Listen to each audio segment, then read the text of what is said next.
The purpose of this video is to give students an opportunity who are absent. Go ahead, guys, back up. Absent an opportunity to finish up their class notes. Also, it's possible that I was unable to finish in class, and you might have to watch the end of this video to finish them up completely. Remember, all Cornell notes or all class notes need to be done in Cornell note style, and of course, they need to be numbered. All right, bye, guys. Uh, Chapter 17 deals with water pollution. And here we go. All right, so we're going to do lots of abbreviating just like we always do. WP means water pollution, AG, agriculture, IND, industry. You'll see later on PS, that would be photosynthesis. You'll also see DO, that's going to be dissolved oxygen. Also, I did make a numerical mistake in my notes. I skipped number 6. Please do that as well. I'll be going a little bit faster than we do in class because it's a video and you can pause the video. And also, there might be a few gaps of me talking and or elaborating. Because school just finished, I just had my last couple students leave, and I've got a few things to clean up before I head on over to the Rio and El Camino basketball games this afternoon. Go Raiders.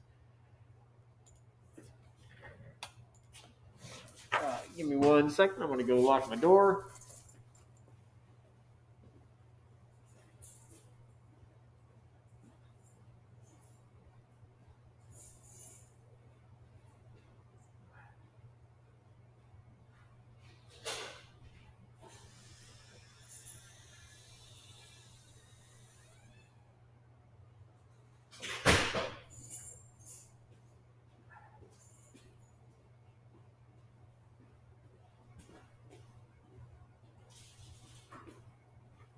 Also, just to give you a warning of when I'm going to be moving on to the next slide, so you can pause the video if you're still writing or typing. I will do that. Speaking of, I'm moving ahead in 5, 4, 3, 2, and 1.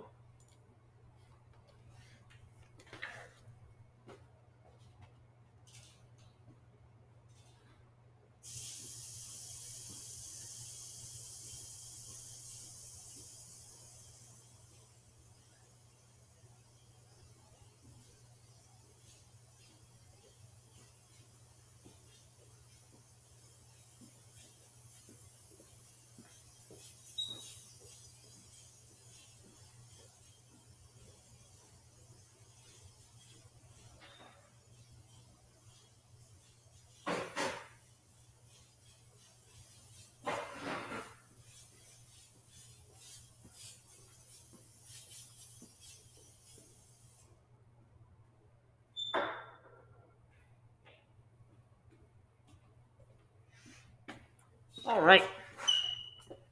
Moving ahead in 5, 4, 3, 2, and 1.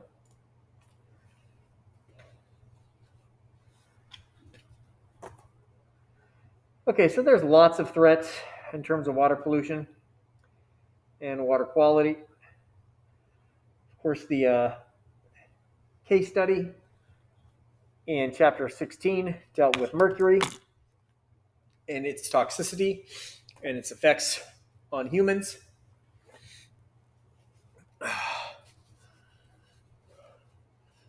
So sewers, sewage, Escherichia coli, and Pseudomonas. Sediment, remember cloudy water is described as being more turbid or has more turbidity.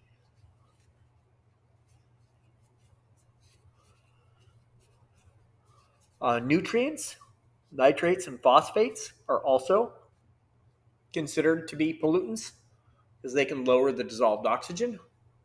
N stands for nitrogen, P stands for phosphorus.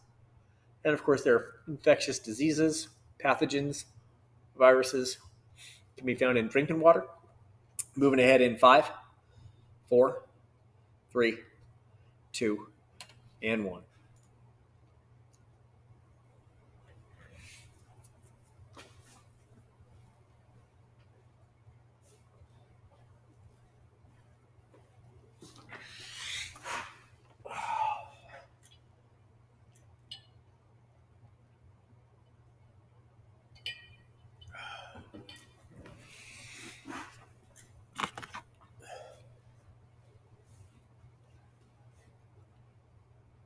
So something that's biodegradable breaks down naturally. Some things break down faster than others. Things that are non-biodegradable, especially if they're toxic, can accumulate or magnify. Bioaccumulation, biomagnification. All right, so it's cheaper to prevent the water pollution in the first place than cleaning it up. Once it's out in the environment and cleanup is to begin, you have to take into consideration the plants and animals, the organisms that are in that ecosystem, and there's a lot more potential problem for that. So it's best to prevent it from getting into the environment in the first place versus trying to clean it up after the fact. So in developed nations, most developed nations, we have regulations for pollution. Back in the 60s and 70s, pollution in the United States was really, really bad, and people were getting really tired of it. And uh, didn't start with people that were trying to become one with nature and kind of a counterculture. But a lot of the environmental movement was pushed and promoted by the hippies and environmentalists and liberal folks. And we did get a lot of important legislation passed in the 70s. Richard Nixon obviously is infamous for the Watergate scandal, but a lot of people forget that during his administration, lots of environmental legislation came about. So remember him for some of the good things he did, and obviously he'll never be forgotten for some of the bad things he did. So the Cuyahoga River, famous or infamous, I guess you could say, caught on fire. It was so polluted, got caught on fire. Cleveland has a lot of manufacturing. Um, Ohio itself has a lot of manufacturing, and the Ohio River, in addition to the Cuyahoga, is very, very polluted.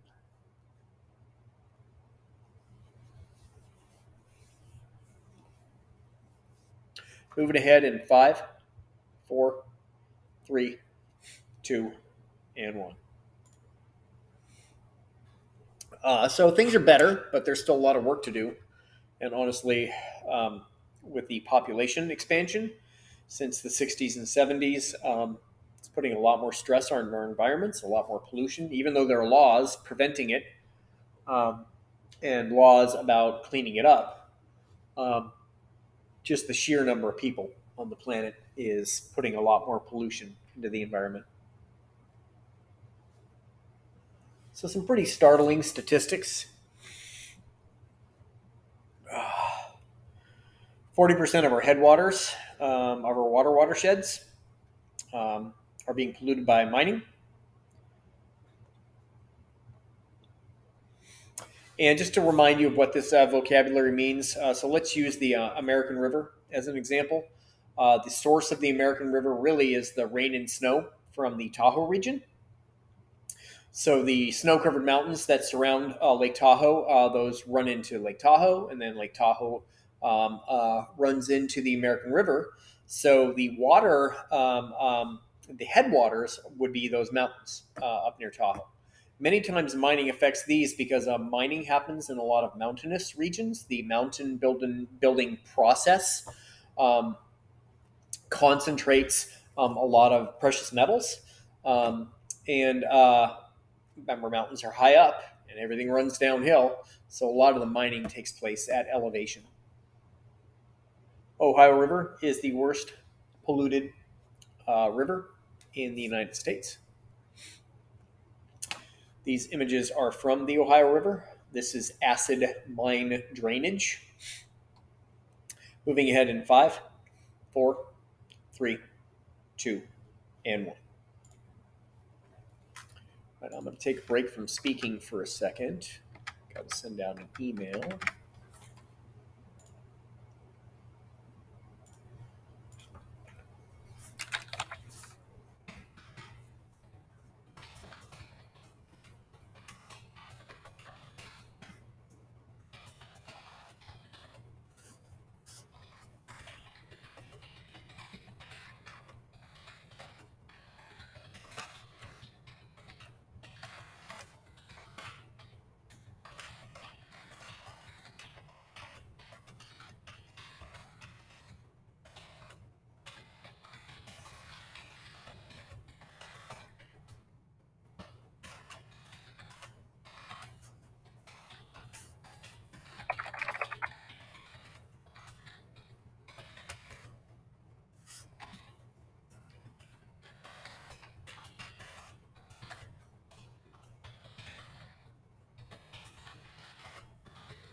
So, lots of our rivers in general are in trouble, and China is in real trouble. So toxic you don't even want to have it come into contact with your skin. Obviously, these people looks like they have very few options in terms of fresh water. This child is swimming in highly polluted water. These guys look like they're bathing. This kid looks like they're drinking. I hope not. Out of potentially a very polluted river. Moving ahead in five, four, three, two, and one. All right, please use this as an opportunity to practice a little bit with your notes. This is the source of the 70s legislation for water pollution, cleanup, and regulation. If you can't remember, take a look back at number 8. Yeah, so it's driven by U.S. citizens. Citizens were fed up with the pollution and they demanded change. We could do something about that now, too. Why is the mining pollution information disturbing? Take a look back at number 9.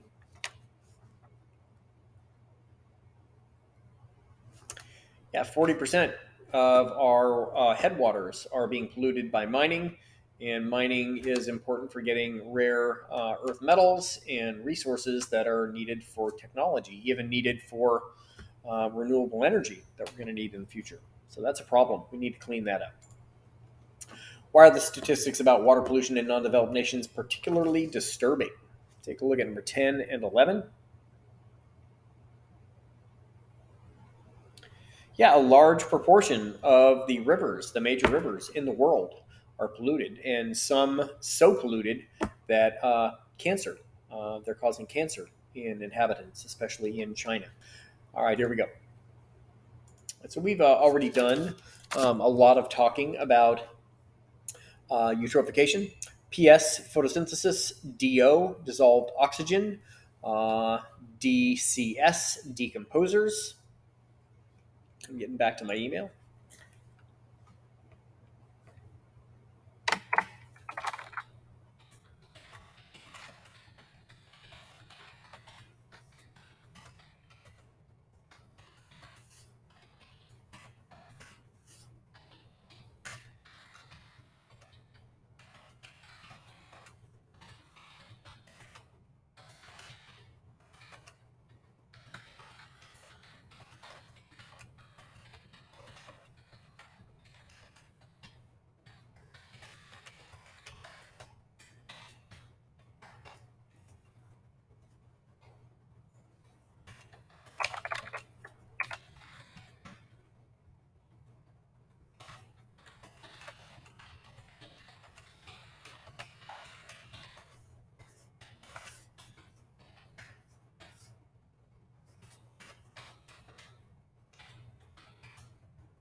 I'm moving ahead in 5, 4, 3, 2, and 1. All right, cultural eutrophication is simply eutrophication that is caused by human activities. Soaps, fertilizers, pesticides have lots of nitrates and phosphates in them.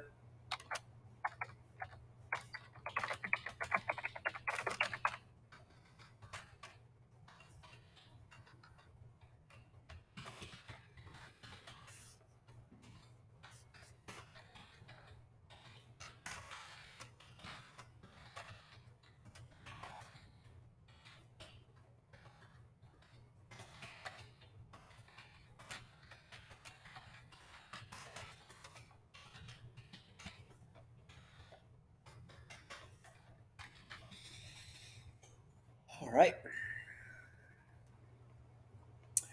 So lakes are worse because there's not as much movement of water. They do have some waves, but there's a lot more wave activity in oceans. Things get concentrated more because there's not as much outflow. Oceans are so big that it's really difficult for concentrations to get really high.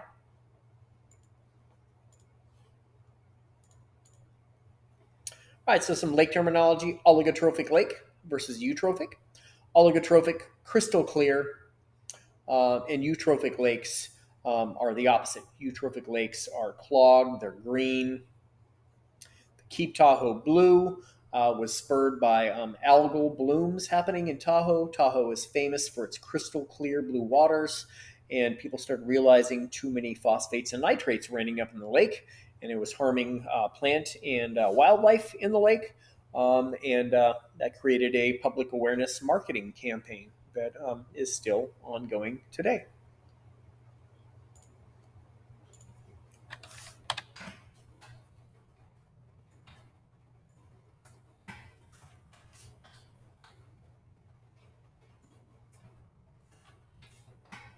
Moving ahead in five, four, three, two, and one. All right, so reducing eutrophication. You got to keep the nitrates and the phosphates out of the storm drains.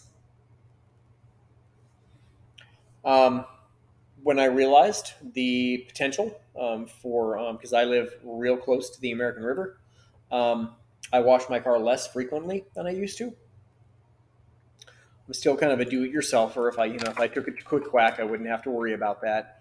Um, but back in the day, before I installed sprinklers in my front lawn, I used to drive my car onto the lawn, and that way the soaps and detergents, the phosphates and nitrates would get caught in the dirt and be purified before the water got to the water table. But now I have sprinklers, and there's a danger of breaking those every time I drive onto the lawn. Plus, I planted a tree there too, so I just simply try to wash my car less often. Try to wash my car an average of once every couple months. Trust me, it's really dirty by the time I'm washing it.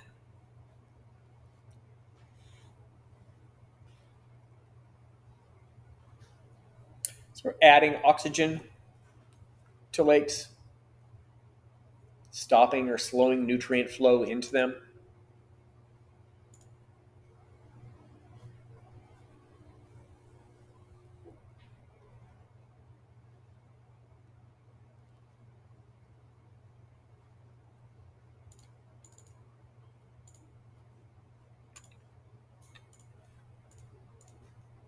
Not bad.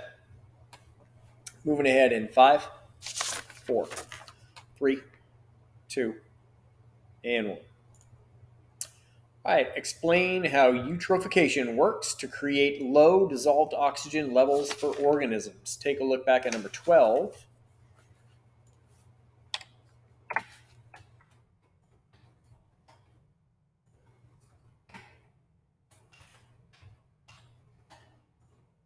This is kind of a long process. So excess nutrients get into the water body, algae start eating it all up, get an algal bloom. That's not what removes the oxygen. They start running out of food and they start being broken down by decomposers. Decomposers use cell respiration to take that food and convert it into ATP energy. And as we need oxygen to break down our food, they also need oxygen to break down their food. And they pull the oxygen out of the water, which harms organisms that natively live in that water body. Two reasons why lakes can experience worse pollution. Take a look back at number 15. Yeah, there's less dilution. There's less movement. They're not as large as oceans are. All right, moving on.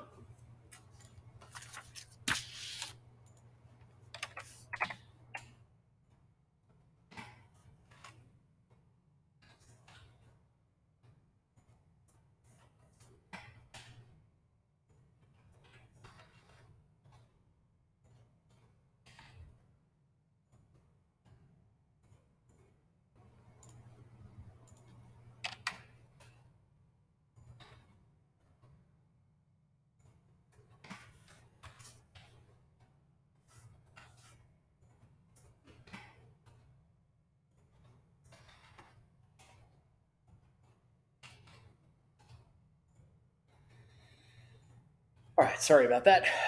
Now my attention is fully on this video.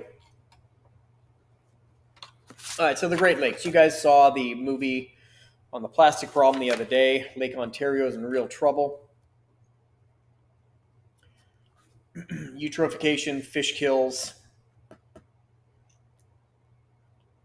We now have more dissolved oxygen. That's better. Still having problems. Mercury is Hg. Contamination still a problem.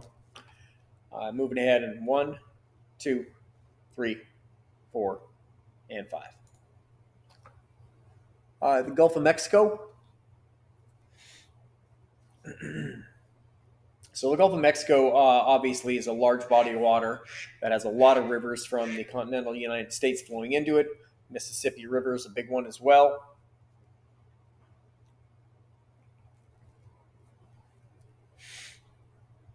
So if a species can't migrate and move from one place to the next, and it doesn't have enough oxygen, it dies.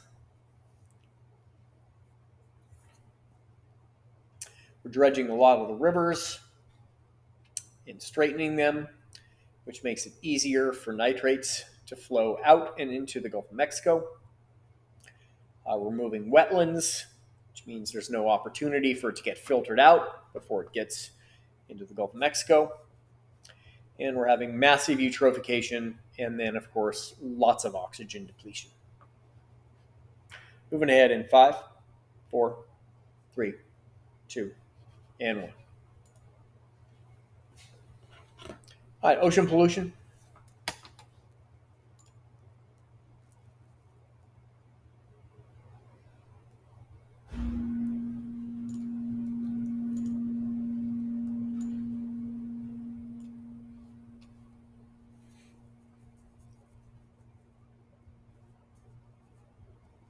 So this is literally a pipe emptying pollution right into the ocean. It's like a garbage patch, and wildlife, they don't necessarily know that something that's bright looking isn't food.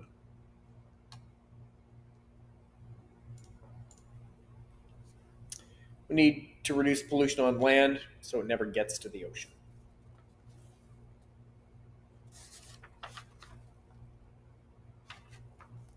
Moving. Largest problem currently, non-developed nations are dumping untreated waste into the oceans. There's less regulation. For 40% of the global population live on or near the coast, so obviously pollution is going to be concentrated near the oceans.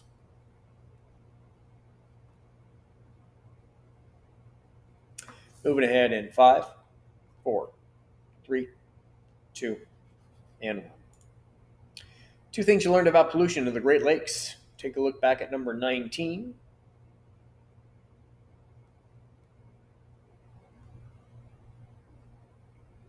Next question in 3, 2, 1. 2 things you learned about pollution in the Gulf of Mexico. Take a look back at number 20. Next question in 3, 2, 1. What statistic concerns you and me in terms of most ocean pollution? Take a look at number 23. Nearly half of the world's population lives near or on coastlines of the ocean. So most of the pollution is going to happen there. All right, deep ocean dumping.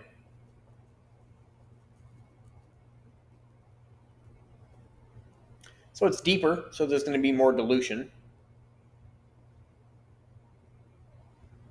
So some say it's better to dump in the middle of the ocean or the deep ocean than on land, because at least it doesn't go through diverse ecosystems that are many times near the coast before it dilutes. All right, sorry about that. All right, so pick 2 of the facts from this diagram. I'll blow it up as big as I can.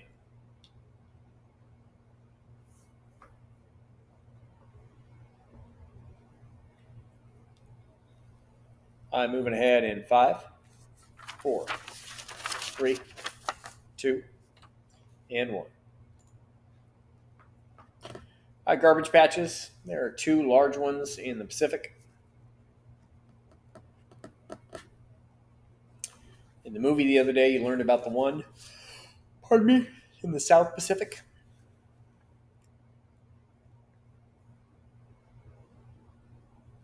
Remember FC, food chain, FW, food web.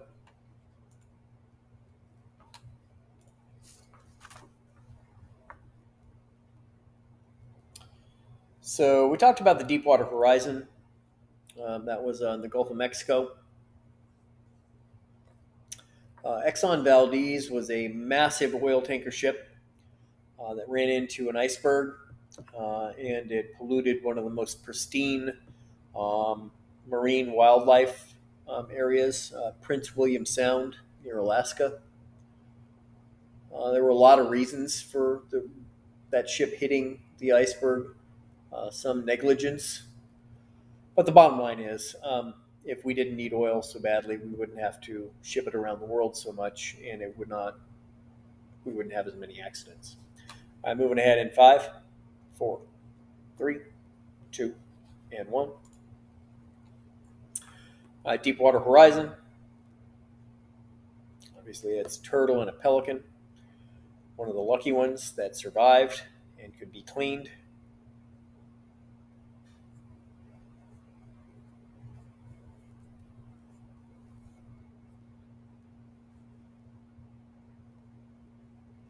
So one startling fact from the Deepwater Horizon accident is, yeah, we lost 3.1 million barrels, but that's only equivalent to what the United States alone uses in one day. That's a lot of oil that we use in one day. I'm moving ahead in 5, 4, 3, 2, and 1.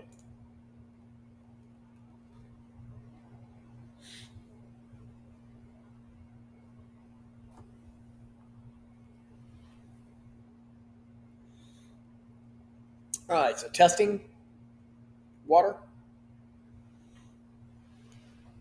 For pathogens, we're looking for E. coli, which is found in animal feces. In drinking water, it can have no bacteria. Swimming water can have some.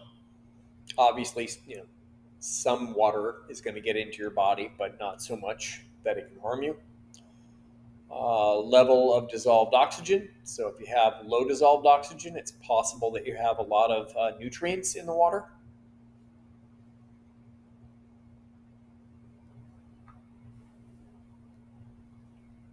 Remember, PS is photosynthesis.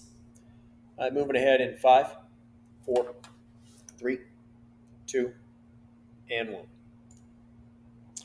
Why is dumping pollution in the deep ocean a realistic alternative to storing it on land? Might want to take a look back at number 24. Yeah, more dilution, gets dispersed more easily. It doesn't come into contact with diverse aquatic ecosystems. I don't know, maybe it's an alternative. It's the largest source of ocean pollution.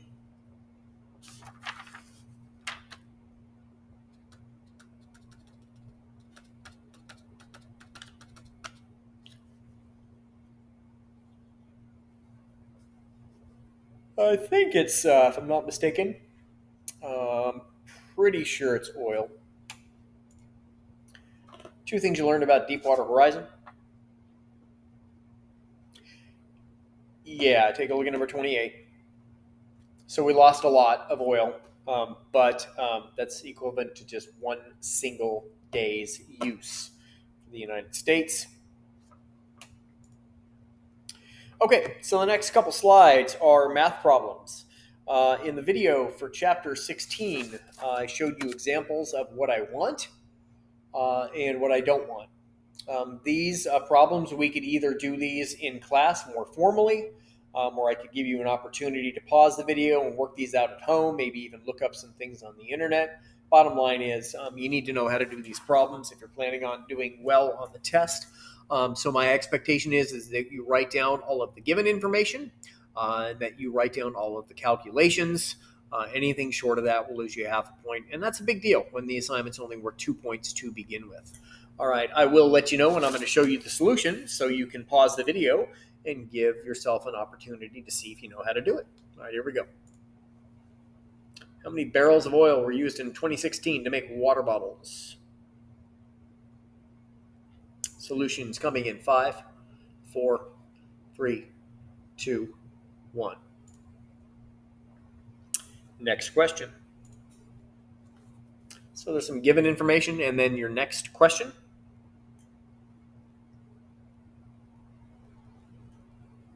So a lot of this is just dimensional analysis, getting units, to cancel out. Answers coming in 5, 4, 3, 2, and 1. Next slide in 3, 2, and 1. All right, so there's your given. What's the weight in metric tons of the plastic for all the bottles in the U.S. in 2016?